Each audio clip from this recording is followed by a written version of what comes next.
Indonesia adalah negara kesatuan yang berbentuk republik. Undang-Undang Dasar 1945 Pasal 1 Ayat 1.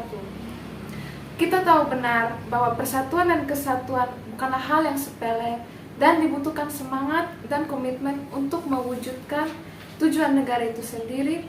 Salah satunya ialah memajukan kesejahteraan umum yang pada hakikatnya tertulis di dalam Undang-Undang Dasar 1945 alineanya yang keempat. Saudara-saudari sekalian, bersama saya Laras akan membawa acara talk show di bawah topik pemerataan beasiswa demi persatuan dan kesatuan negara kesatuan Republik Indonesia. Oleh karena itu, langsung saja saya undang siswa penerima beasiswa Michela Alia Carol bersama ibunya, Ibu Safira Claudia Parera Alves, dan siswa yang tidak menerima beasiswa Garland Hubert Banu Naik bersama ayahnya Bapak Syeda Audrey Timothy Piri. Saya persilahkan keempat narasumber untuk segera masuk ke dalam panggung.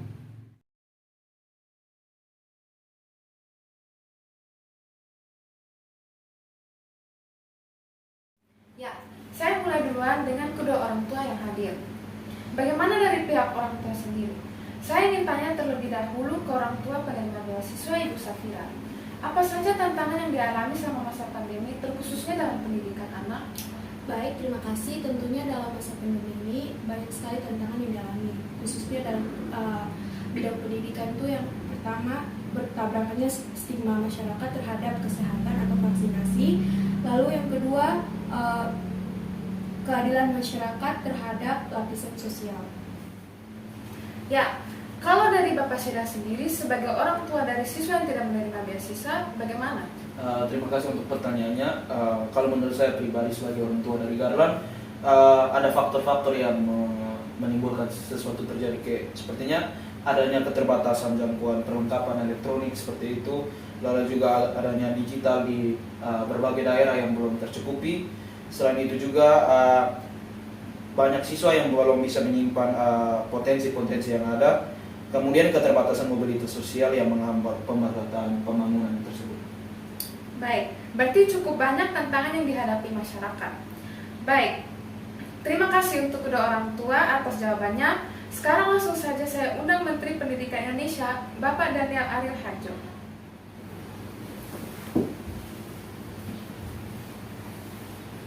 Baik, selamat pagi Pak, bagaimana kabarnya? Pagi, puji Tuhan baik. Baik, Pak, berbicara tentang pemerataan beasiswa, bagaimana sudut pandang pemerintah, terkhususnya Menteri Pendidikan, apa saja program kerja yang sudah Bapak jalankan? Kalau dari sudut pandang pemerintah sendiri, pastinya pemerintah sudah berusaha semaksimal mungkin dalam menjalankan program-program terkhususnya beasiswa, baik itu dari jenjang pendidikan yang SD paling kecil sampai ke kuliah dan lanjutannya. Nah, kalau untuk program-program beasiswa tersendiri itu ada beberapa beasiswa dan mungkin pada saat ini saya sebagai bagian dari pemerintah akan menjelaskan beasiswa untuk kuliah. Nah, di sini saya akan menjelaskan 3 beasiswa. Salah satunya pertama itu program beasiswa yang dijalankan yaitu beasiswa KIP atau Kartu Indonesia Pintar.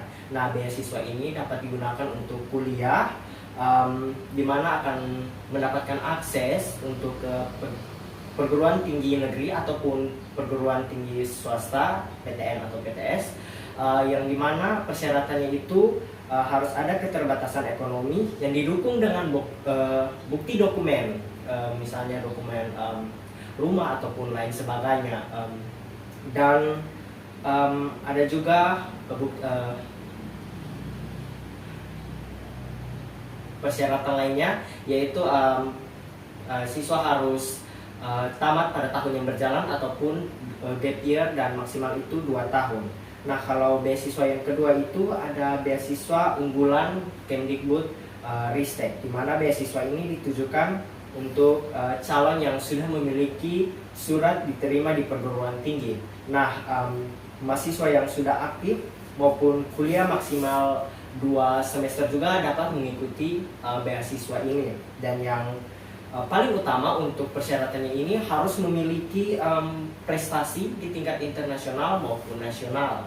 Kemudian di program yang ketiga yaitu beasiswa LPDP, di mana beasiswa ini merupakan beasiswa paling populer dan beasiswa reguler yang menyasar kepada kalangan lebih umum, di mana untuk persyaratannya itu beasiswa reguler LPDP ini antara lainnya harus warga negara Indonesia yang mendapatkan beasiswa ini, kemudian menyelesaikan program studi itu diploma atau D4 dan sarjana yaitu S1. Jadi untuk harus ada dua program studi ini baru bisa mendaftar LPDP ini agar bisa lanjut ke S2. Jadi mungkin seperti itu program-program yang sudah dijalankan dari Menteri Pendidikan sendiri. Ya, baik, berarti sudah lumayan banyak ya program yang telah dijalankan. Lalu bagaimana dampak dari program-program itu sendiri, Pak? Kalau berbicara tentang dampak, pastinya ada banyak. Nah, di sini saya sebagai Menteri Pendidikan akan menyebutkan beberapa dampak yang sudah cukup signifikan, walaupun mungkin masih kecil dampaknya. Nah, yang pertama itu adanya peningkatan mutu pendidikan di Indonesia yang masih mungkin sangat-sangat kecil, tapi kita bersyukur karena masih ada peningkatan daripada tidak ada peningkatan sama sekali ataupun mungkin malah makin turun. Nah, bisa dilihat dari jumlah penerima beasiswa LPDP itu dari tahun 2012 sampai 2021 sebanyak kurang lebih hampir 30.000 orang. Nah, secara global itu belum signifikan terlihat karena Indonesia itu baru mencapai posisi 54 di tahun 2021, di mana itu hanya naik satu peringkat dari peringkat ke-55 dari tahun 2020. Jadi untuk 2 tahun kita hanya naik satu peringkat. Itu pun kalau 2020 itu negaranya ada 73, kalau untuk 2021 negaranya naik 78, tapi kita cukup masih boleh bersyukur karena pendidikan Indonesia sudah meningkat sedikit. Dan kalau untuk pemanfaatan pendidikan itu masih terbilang masih sangat kecil juga, karena untuk SDM Indonesia atau sumber daya manusia itu baru naik 0,01%.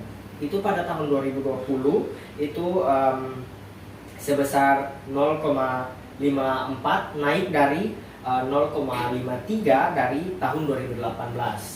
Mungkin itu sekian untuk dampak yang bisa dijelaskan oleh Menteri Pendidikan. Oke, baik. Berarti mulai ada peningkatan walaupun belum begitu signifikan ya Pak.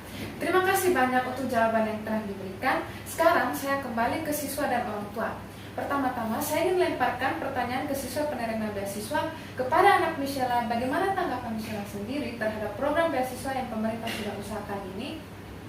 Baik, kalau dari saya sendiri sebagai salah satu yang menerima program dari pemerintah ini, saya sendiri setuju dengan program pemerintah ini karena saya melihat ini sebagai suatu kesempatan emas yang bisa menambah peluang bagi kami yang menerima beasiswa ini, dan juga ini sebagai penjamin fasilitas pendidikan bagi kami yang menerima, baik dengan alasan tertentu, keterbatasan dan lain sebagainya.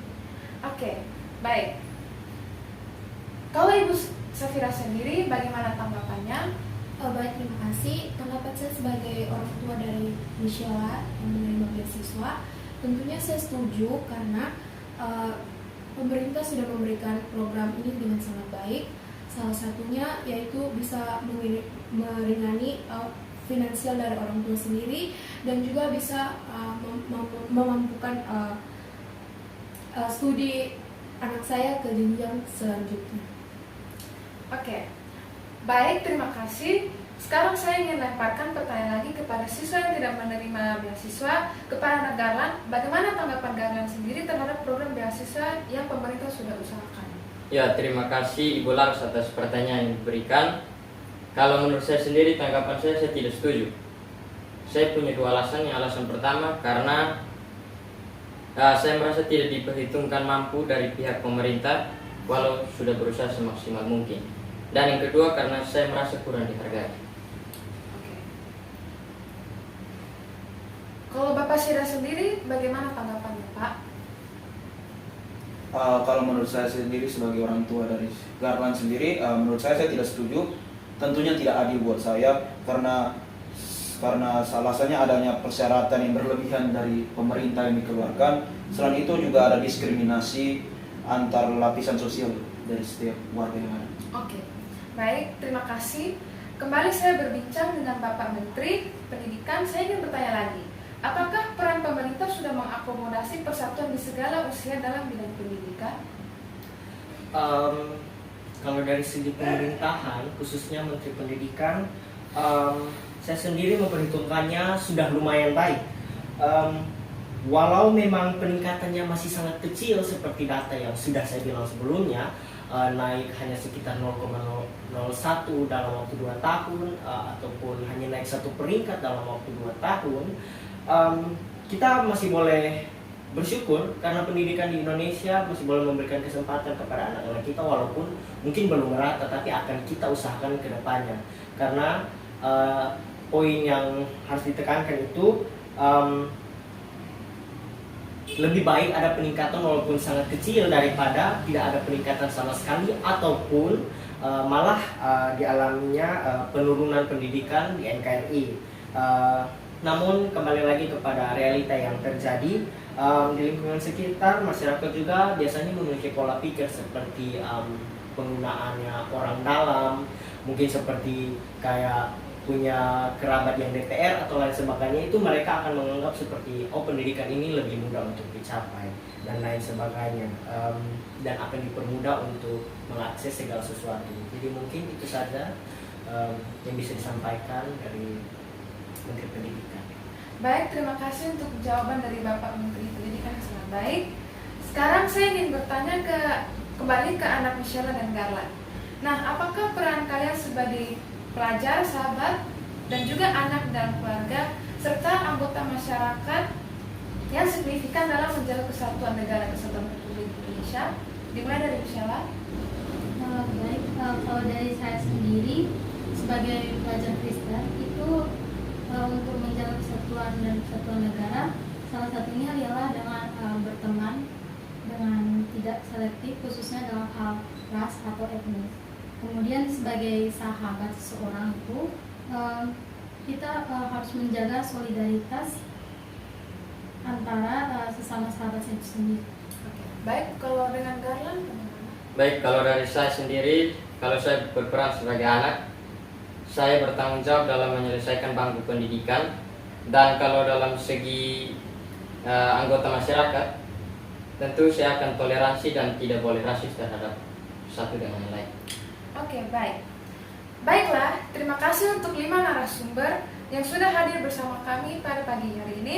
Banyak informasi yang sudah sama-sama kita diskusikan. Akhir kata, pendidikan adalah senjata paling ampuh untuk mengubah dunia dari Nelson Mandela. Sekian, sampai jumpa di talk show berikutnya.